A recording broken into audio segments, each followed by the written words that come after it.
let's continue this month's opening segment trend of having spooky stories for Christmas. I won't guarantee this one's 100% spooky, but we'll give it a try. And there's no one to blame but me for this one. It took death a while to convince me that I was dead. I admit I was in shock, and it took me a bit to get my head around the concept that I wasn't going to wake up again. Seeing my body laying in the car probably helped. I also didn't realize that the Grim Reaper worked by the hour. "Can we please get going?" he said. "I'm behind on today's quote already, and there's a cancer patient suffering until I get there. There must be some mistake," I whined. "I am too young and healthy to be dying. Can I talk to your manager?" "You don't want to do that. The last Karen he made sure she thinks she's a Target cashier for the next 10,000 years. Listen, can I at least see my husband one last time? Don't I get to say goodbye to my loved ones?" "Sorry, lady, you don't actually love him enough to qualify for that." "Well, how about my son?" "Nope." "My daughter?" "Ditto." "Hey, how about the dog? Last night you called it McFleabag." "No." "Mittens." "The cat. I love the cat.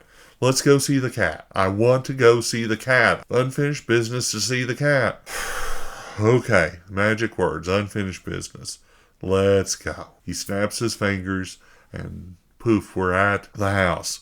You can already tell he's getting impatient, looking at his watch, glancing out the window. He's worse than my husband when we go somewhere. At least the cat wanted to see me, and I petted him some. It's time to go. "Well, can I at least take my cat with me? Or maybe stay a few more minutes with it?" "I do have a solution for you. You love the cat, and you want to stay. You have unfinished business. Guess what? Congratulations, you're now haunting the cat. I'll come pick you up in 15 years or so when it dies. But stay away from the dog. Dogs don't like the dead, and they can do something about it. Bye." And off he was gone. I seem to sometimes have that effect on people. I guess they get in a hurry around me because I inspire them or something. I turned around and started petting the cat again when our Rottweiler mix came in the room and started growling. What did the Grim Reaper mean by that dogs don't like the dead? You know what? This is a very, very long 15 years. I am going to have to talk to his boss when he gets back here. On with the show. We have over 100 years of wonderful recorded music out there, so why do most people listen to the same 100 songs? Like the treasures on the shelves of a thrift shop, there are so many great songs out there waiting for us to find. Let's find those treasures together. I am David Rankin, and this is the Old Mill Shop. Greetings, fellow shoppers.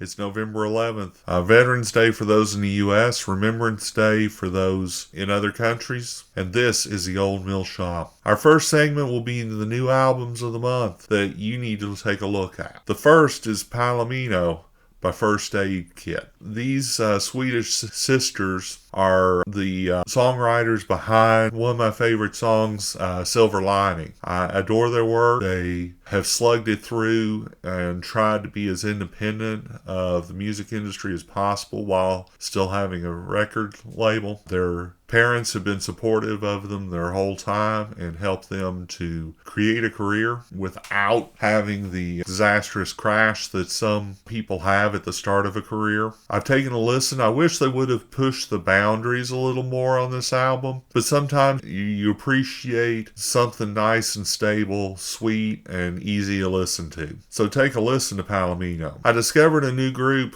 while researching the list. The Welcome Wagon is a Christian folk indie group that I hadn't heard of until their fourth album, Esther, came out. It's an interesting mix, kind of has an electronica feel, scratches that electronica itch that I have without really being electronica. It's folk with electronic instruments, which is kind of strange too, since folk is usually acoustic instruments. But it's a really neat and interesting take on things. They are a Christian band with a independent, non-religious label. So take a listen. See what you think of Esther by the Welcome Wagon. A third album that has just come out is from a group that's been together almost 40 years, but not for a long time. Herbie Hancock founded the Headhunters to be a backup band for him in the 70s and 80s. They worked with him and independently of him, but then split up. A new version of the Headhunters has formed in 2021 without Herbie to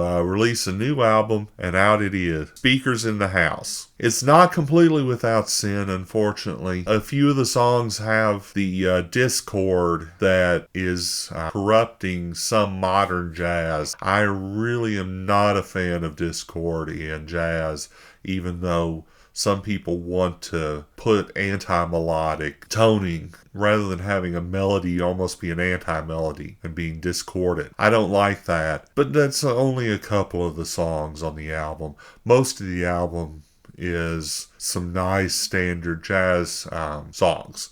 So take a listen. And the fourth album that I found is again another unique little treasure. Born Without Bones is a up-and-coming band that is just now starting to break out of the bar and music club scene and trying to hit it big. They have 3 other albums, but this is their first major release, Dancer. It's a 90s pop album. I love that it's got guitars and guitar solos and no rap solos instead. But it's interesting that it's a 90s sound, but it's also very fresh. It would have fit in just fine with the 90s, but it feels new enough to be now rather than a retread of an older style. Occasionally they get a bit whiny. They'll need to work on that for the second album, but it has a very Beach Boys kind of vibe to it that really makes the album worth listening to. So that's Dancer by Born Without Bones.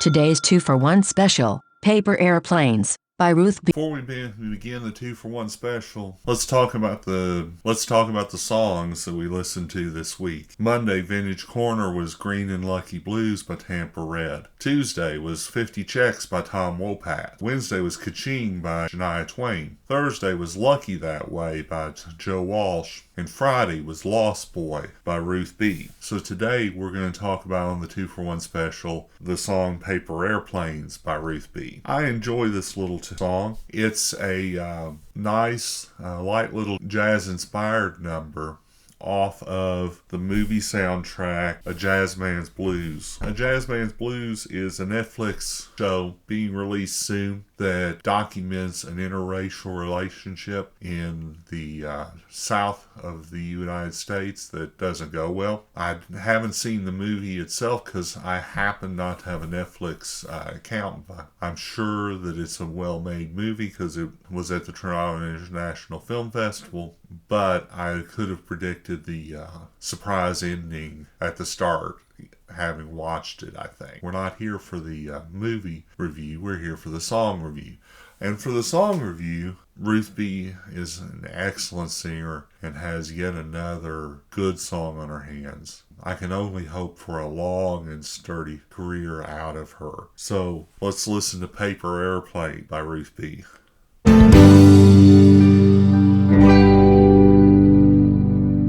When you look at Christmas carols or you look at traditional advertisements for Christmas, we all see snow. And unless you're looking at an advertisement like the Coca-Cola polar bears where they're in the North Pole, this seems a little disconnected with real life because most of the United States isn't that snowy during Christmas time. How did the tradition of the snowy Christmas start out? I think we have to go back to around 1815 to really have understanding what happened. In the early U.S., we didn't have a strong Christmas tradition, certainly beyond possibly a few presents and family celebrations. Most of the religious groups that were in the United States were negative towards large celebrations and large party events. So if Christmas was celebrated, it was celebrated very quiet. There were several revival movements in the early 1800s that created new Protestant denominations that were more liberal and more willing to have people celebrate stuff without having to put on that puritanical sense of self-flagellation. Also, 1815 was the year without a summer where snow covered much of the U.S. for most of the winter. When you look at when traditions were starting to become fixed in the United States, you're really looking at the 1840s, 1850s, and 1860s. Well, when did the people who had been making the traditions grew up? They grew up in 1815 to 1820, when the climate in northeast U.S. especially was very cold. It wasn't snowy every day. There wasn't bad weather every day. But on a trend from 1815 to 1860, there was more cold weather and more snowy weather than not. Meteorologists argue about what the Little Ice Age is and exactly how you can characterize it. But all parties agree that it lasted until the mid to late 1860s, when temperatures started to go up on average. You've got all these people creating advertisements, creating stories, creating songs, and they're all in a mood to create or recreate what they had when they were growing up and what they could see around them. So 1840s, 1850s, you get a lot of stories about snowy winters and Christmas becoming a snow season. The kids in that generation grew up. They were growing up in the 1880s and 1890s. And again, you had another round of nostalgia with Christmas carols being written, stories being told, books starting to be written. You had a lot of U.S. authors who were based out in the Midwest, which had strong winters and snowy Christmases, even in early 1900s. The tradition might have started passing away, except for the movie industry. The movie industry decided to reinforce the image of a snowy Christmas because that made for a really strong metaphor for them. It was real easy to film claim to film in the Northeast, and you've got snow, so you're stuck in, or you've got snow, so someone can't get there till the very last minute, etc. But if you look at weather trends now, very few areas in the United States have enough cool weather for there to be consistently a snowy Christmas. Obviously, you're going to have some in Alaska, and you're going to have some of the Midwest and Montana and Idaho and such. Their climate is simply cold enough to support it. But for the most of the U.S., we don't even have a chance of significantly cool weather until January or February. But it's a strong tradition. It fits in with the songs, and every person has that one remembrance of some winter event that kind of blends in with Christmas and it being cold. So that is how we ended up with Christmas songs that are all about cold weather, even when most of us haven't had that many Christmases with that cold or blizzard style weather. And certainly very few of us have had horse-drawn snow sleighs, despite the tradition. Well, we've come to the end of another Old Mill Shop. Thank you for listening, and we'll see you next week. Please come back for the next episode of the Old Mill Shop. Thanks to Apple for use of the Samantha voice. Thanks to Zapsplat at www.zapsplat.com for theme song and incidental music. Copyright David W. Rankin Jr., DBA The Old Mill Shop Music Experience.